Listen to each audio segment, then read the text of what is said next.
salvação. Glória a vós, Senhor.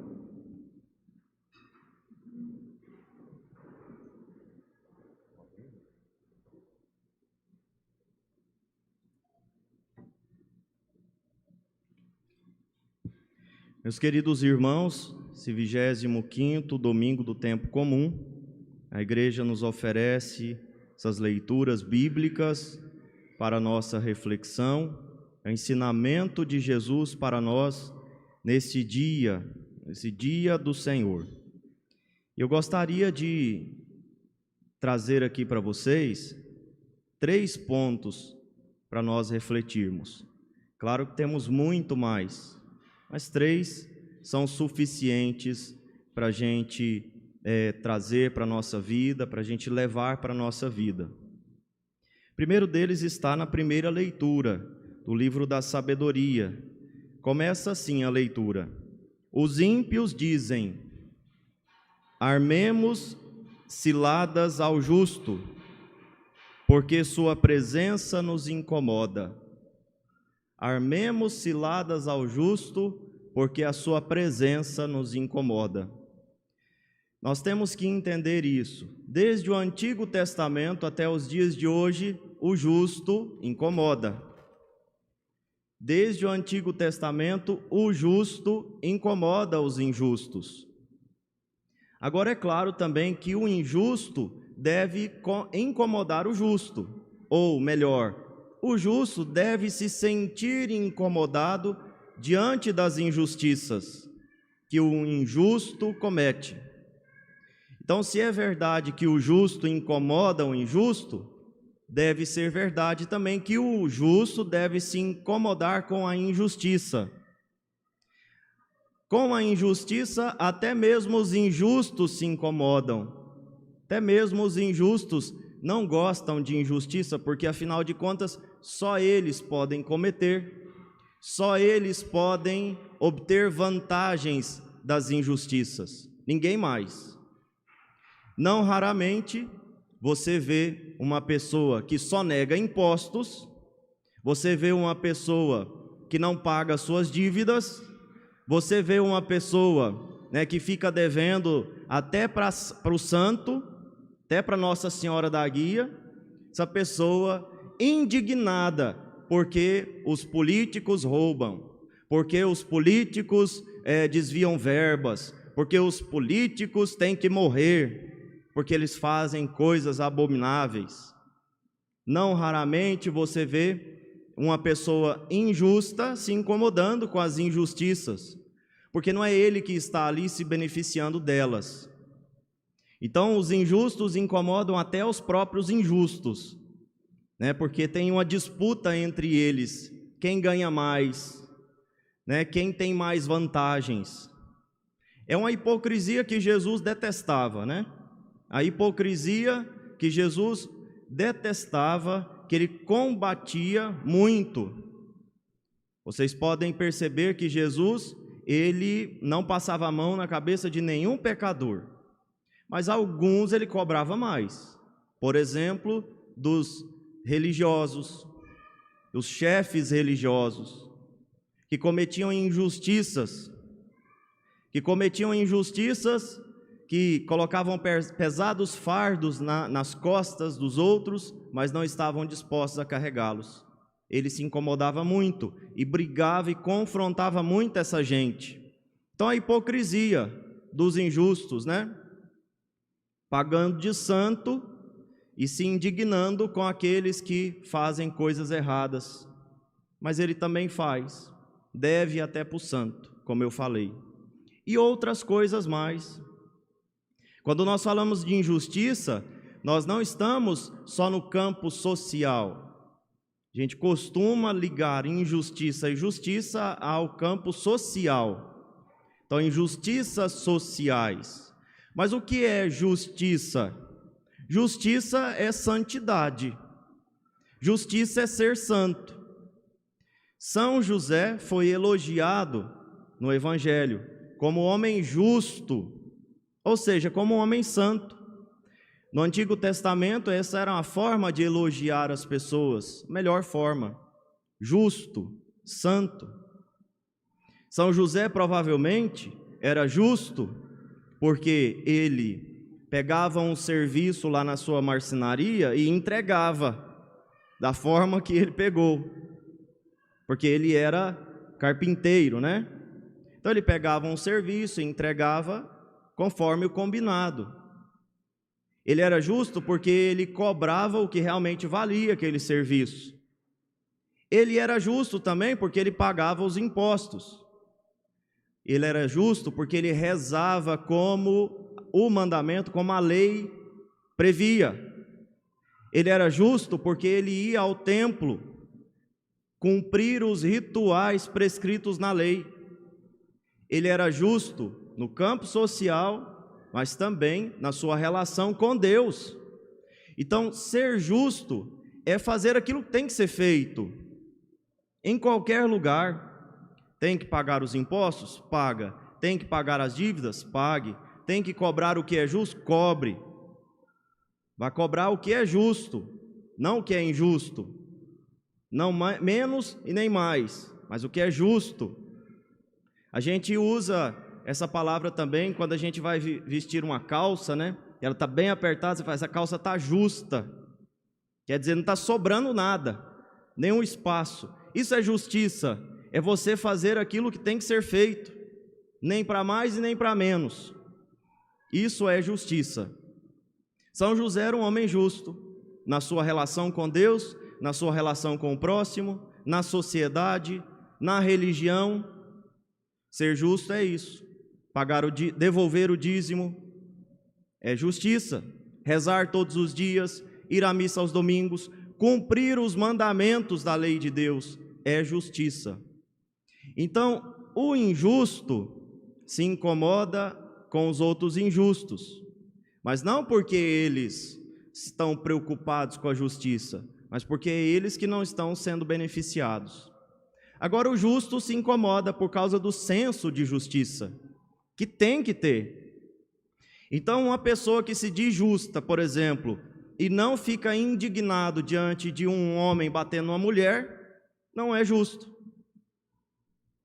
Mas também, uma pessoa que se diz justa e não fica indignado de ver uma mulher batendo no homem, também não é justo. Foi feito um teste aí por aí, não sei aonde foi, em outro país. Colocaram lá na praça um homem e uma mulher, aparentemente namorados, brigando. Numa cena, a mulher briga, xinga o namorado, bate nele, e a reação das pessoas é uma reação assim horrível, que não tem justiça nenhuma. Sem procurar saber o motivo daquela briga, as pessoas aplaudiam a reação da mulher, batendo no homem. Davam risada, tiravam foto, como se fosse ali, né, uma atração. Mas quando foi o homem, daí a coisa mudou. É justo que a gente fique indignado quando o homem bate na mulher. E ser justo é ficar indignado também diante das injustiças. Agora também uma mulher batendo no homem. A gente não aplaude violência em momento algum. Até mesmo quando o ato violento é para se defender, a gente lamenta que tenha que chegar nesse nível, nesse ponto. Para me defender, eu tenho que tirar a vida de outra pessoa, por exemplo, a legítima defesa. É legítimo, mas é lamentável. Eu não precisava de chegar nesse ponto, tive que chegar para defender a minha vida, da minha família. Mas a gente não aplaude violência, a gente não aplaude injustiças, a gente não aplaude nada que é errado. O justo não faz isso.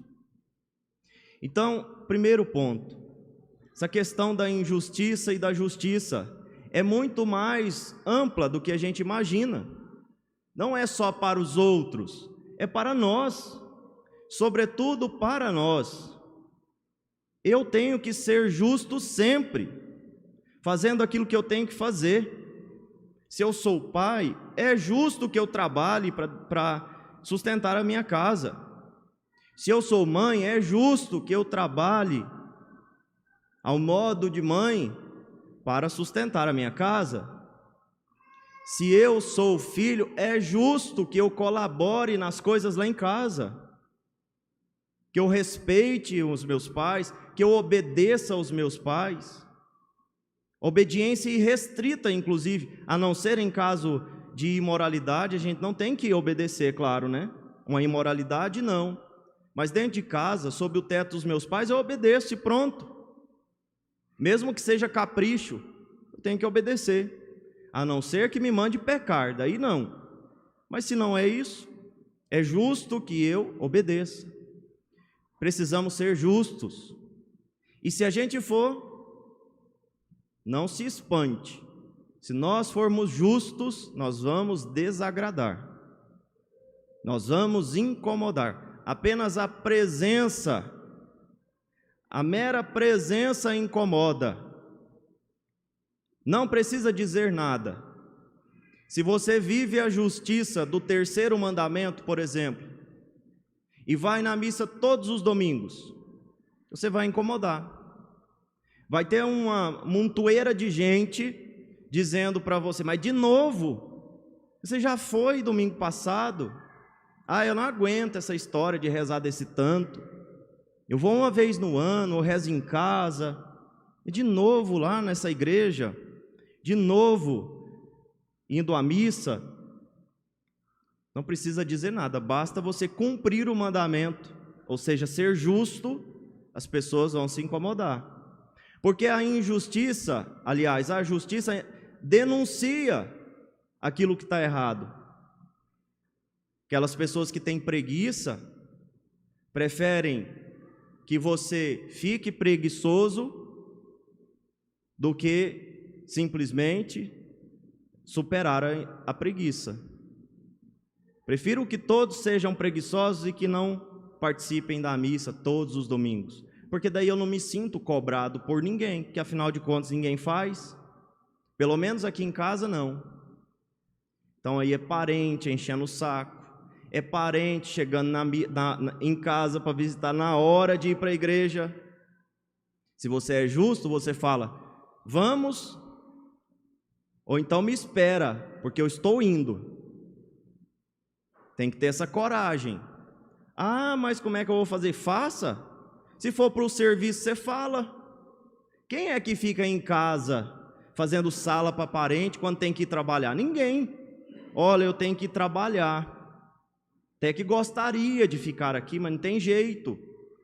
Porque senão desconta do meu salário, me manda embora. Agora para Deus, não. Daí a gente não tem coragem, né? Ofender, imagina. Questão de justiça. Eu estou dando esse exemplo, mas isso serve para todas as áreas da nossa vida de fé. Se você quer ser um bom pai, dar exemplo, você vai incomodar. Quer ser uma boa mãe e dar exemplo, você vai incomodar. Se você é um jovem e quer dar exemplo, quer viver a justiça, melhor dizendo, e é claro, isso é o exemplo, você vai incomodar. Não é nenhuma novidade que as pessoas fiquem chateadas, simplesmente porque a gente busca a santidade.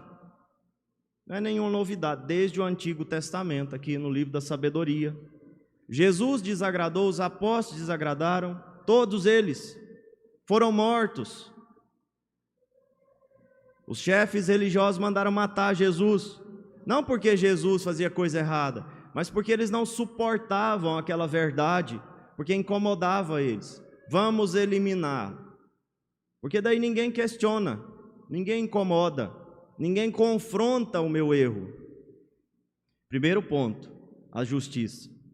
Segunda coisa, nós vemos na segunda leitura, apenas um trecho. De onde vêm as guerras? De onde vêm as brigas entre vós? Não vem justamente das paixões que estão em conflito dentro de vós? Tudo o que há de errado nesse mundo vem de dentro do coração do homem. A gente precisa saber disso. Mas as estruturas sociais estão erradas. Se estão erradas, porque o homem está errado. A desordem está dentro de nós. Se nós não buscarmos a conversão do nosso coração, o mundo nunca vai mudar. Vai ser sempre a mesma coisa. Se a gente não entender de uma vez por todas que sem um coração convertido nós não fazemos nada de bom, não adianta ficar brigando com estruturas, ficar brigando, falar é a política, é o Estado, é não sei o quê, são as estruturas que corrompem o homem, a sociedade corrompe o homem. Não, o homem já é corrompido por causa do pecado, e essa corrupção sai para fora. Jesus diz, não é o que entra, mas é o que sai do coração que torna as coisas impuras. Mas é claro, Papa Bento XVI diz, toda a divisão que está no mundo é retrato da divisão que está dentro do coração do homem. Nós somos divididos, nosso coração é quebrado, e a gente precisa da conversão, reconstruir este coração, segundo o coração de Jesus, aí tudo muda. Ah, minha família que não presta, não, é você que não presta. Ah, essa comunidade de Paraúna não vale nada, é você, sou eu, nós que precisamos mudar. Agora, se eu mudo, tudo tende a mudar. Se eu mudo o meu coração, a minha comunidade vai ser melhor, a minha família, a minha cidade, o meu país. Sem conversão, o coração convertido, não haverá mudança nesse mundo. Alguns tentaram mudar à força, vira ditadura, mata milhões de pessoas, comunismo, por exemplo, socialismo, tentou converter as estruturas, sem converter o coração do homem. Resultado, 100 milhões de mortes. O resultado é esse. Quando a gente tenta mudar de cima para baixo, o que acontece? Perseguição, morte, destruição. Porque não dá para mudar as coisas sem mudar o coração. É no coração que está o erro, o pecado. Precisamos pensar nisso. A justiça precisa partir do coração convertido. O coração convertido busca a justiça, como eu falei, dentro de casa, pagando os impostos, rezando como tem que ser, sendo pai, sendo mãe, sendo filho, conforme tem que ser. E aí, é claro, essa justiça que eu busco nas mínimas coisas, no meu dia a dia, isso vai refletir na sociedade. Precisamos mudar a sociedade, precisamos mudar o mundo, sim, mas não vai mudar antes de mudar o coração. É o coração convertido, né, que muda todas as coisas. É a partir de um coração convertido que tudo se transforma. Por fim, Jesus, então, nos mostra no Evangelho o caminho de uma conversão sincera que o cristão tem que fazer. A justiça sincera que o cristão tem que buscar é servir, é dar a vida, é lavar os pés uns dos outros. Jesus anuncia a sua paixão e a sua ressurreição. E como quem não quer escutar isso, como nós que muitas vezes não queremos escutar, os discípulos começam a se perguntar: quem vai ser o maior no reino de Jesus? Veja a contradição. Jesus falando: eu vou morrer, mas eu vou ressuscitar. Eu vou dar a vida, mas vou vencer. Os apóstolos começam a se perguntar: quem vai ser o maior? Quem dentre nós será o maior no reino dos céus? Jesus, que percebe então essa ambição no coração dos apóstolos, convida eles para uma conversão, para uma justiça sincera. Quer ser o maior? Seja o menor. Quer ser grande? Seja o servidor. Quem acolhe a criança, acolhe a mim e acolhe aquele que me enviou. E por que Jesus usa a criança para dar esse exemplo? Porque a criança na época de Jesus não valia nada. Podemos dizer assim, né? Criança não era nada. Criança era a responsabilidade da mãe. só que não colaborava muita coisa. Não trabalhava, não trazia riquezas, só dava trabalho. Então, criança e mulher, na época de Jesus, não era assim muito bem valorizado. E Jesus é amigo das mulheres. Nós vimos no Evangelho esses dias as mulheres que andavam atrás de Jesus, que custeavam a missão de Jesus. Ele andava com mulheres, ex-pecadoras, porque essas mulheres que andavam com ele, todas se converteram. Mas ele não tinha medo, não. Ele andava com as mulheres, ele dizia: o reino dos céus é das crianças, quem não se fizer como criança não entrará no reino dos céus. Justamente essas duas realidades tão desvalorizadas, Jesus diz: quem se fizer como criança, vai para o céu. Quem acolher a criança, acolhe a mim. Quer dizer, é uma expressão máxima do serviço, você servir uma criancinha. Até hoje nós temos esse problema. Até hoje na igreja a gente tem esse problema disfarçado, Em relação à fé, pelo menos, as crianças não têm vez. Eu não vou levar a criança na missa não, porque chora, incomoda o padre. Eu não vou levar a criança não, porque anda, porque grita, porque faz barulho. Essa desculpa de não levar a criança porque incomoda é uma desculpa, que não está muito longe aqui da realidade de Jesus. Até hoje a gente não entende que a criança tem lugar de destaque na vida da igreja. Quem acolhe, acolhe a mim. Veja que palavra forte. Se a gente quer Deus no nosso meio, a gente não vai conviver com as crianças, a gente não vai suportar, a gente não vai tolerar o barulho. Um dia passa, todos nós fizemos, uns mais, outros menos, a gente aprende, e é claro, tem que ensinar.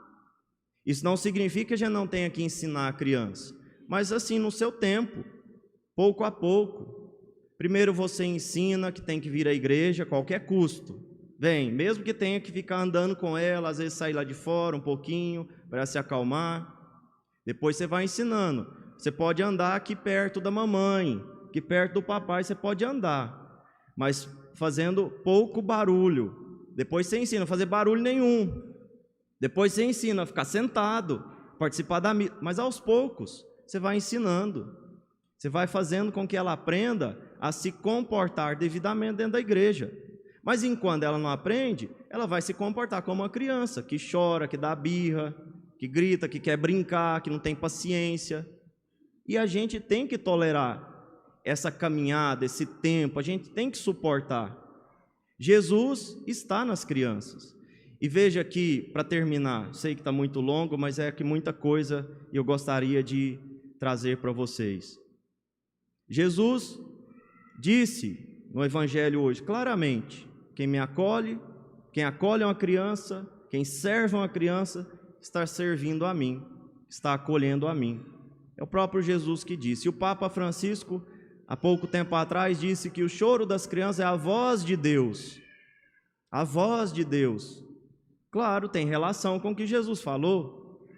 Se quem acolhe a criança está acolhendo Jesus, porque Jesus se identifica com a criança, podemos dizer que os seus barulhos são os barulhos de Deus. Os barulhos de Deus que às vezes exige de nós, exige paciência, exige calma, tolerância. Então tragam as crianças para a igreja e larga de jogar isso nas costas do padre, falando que o padre não gosta, que o padre de 30 anos atrás mandou sair da igreja. Tem 50 anos que o padre morreu e ainda fica falando, o padre fez o menino sair da igreja com a mãe, eu não volto lá mais. E se o padre fizer isso, dana com ele. Fala para ele, está lá no Evangelho, quem acolhe a criança, acolhe Jesus. Tem que ensinar os padres também, que eles não sabem lidar com criança, que eles não têm. Eles não sabem conversar, eles não sabem entender. Tem gente que é especialista, entende tudo, decifra, fala com elas. Tem gente que não consegue, a maioria dos padres não sabe, porque não tem filho, precisa aprender com o filho dos outros.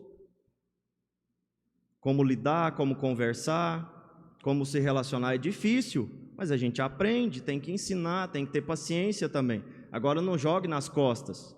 Eu não vou porque incomoda, as pessoas ficam olhando. Sim, olha, a gente olha qualquer barulho, até um gato que entra dentro da igreja, a gente olha. Um cachorro, um passarinho que bate no vidro, a gente olha. Isso não é motivo para não vir. Por fim, busquemos a justiça, busquemos a santidade. Entendamos de uma vez por todas que sem um coração convertido não haverá justiça nesse mundo. Sem um coração convertido não haverá bondade neste mundo. E a bondade consiste nisso, fazer aquilo que tem que ser feito, servir a Deus, servir aos irmãos, sobretudo nos mais pequeninos, as crianças, as mulheres que sofrem, as pessoas que passam por dificuldades, tanto na vida material quanto na vida espiritual. E são muitas pessoas carentes, umas de dinheiro, outras de amizade, outras de Deus, e nós estamos aí para servi-los. Peçamos ao Senhor esta graça de sermos cada dia mais justos, como São José o foi. Creio em Deus Pai, Criador do céu e da terra, e em Jesus Cristo, seu único Filho, nosso Senhor, que foi concebido pelo poder do Espírito Santo, nasceu da Virgem Maria,